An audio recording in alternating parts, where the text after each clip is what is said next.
Você abre a porta, ou sem paciência, acerta seu pulso. Vem pra favela, nego, se prepara. Eu vou te mostrar como se foi respeito. Parece capa, cê vai tomar bala. Tô numa missão de ser um milionário. Foda-se medidas, eu tô de vilão. Eu sou um demônio de leve inferno. Quanto mais cês falem pagar de bandido, mais vocês estão mostrando o quanto são fake. Nunca fui bandido, mas fui envolvido. Eu não me orgulho, mas...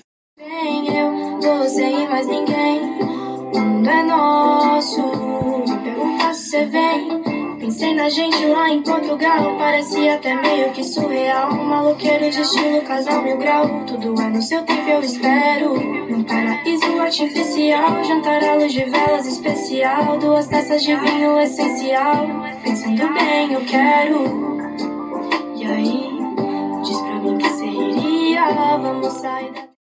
Saber como ele anda, tem que falar correndo, pai, tô decolando com a banda. Você volta quando, filho? Terça, mas viagem de novo. Manda um abraço pra mano, tô com saudade do povo. Tô com saudade de tudo, de comer sopa com ovo. Do ovo cru que você jogava na panela quente, naqueles fins de semana em que você tava presente. E de deitar na sua cama como antigamente, enquanto você via os gols ou um programa qualquer. E de repente beliscava a gente com seu pé. O caranguejo doía, mas a gente ria. Eu te imitava e o meu irmão...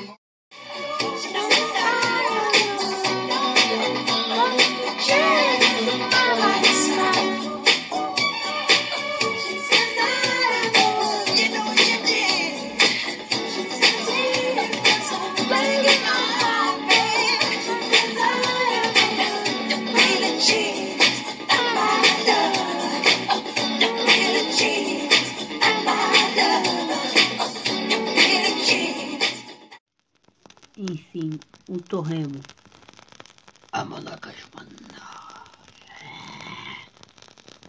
Tá aí vivo o torremo queimando. Olha que gostoso. Tá ficando douradinho. Olha que legal. Tá, vai. Calma aí. Agora já deu. É hora de apagar esta merda. A canaca já era. A canaca tá queimando. Não dá pra ver. Acabou. Vai queimar meu quarto. Olha.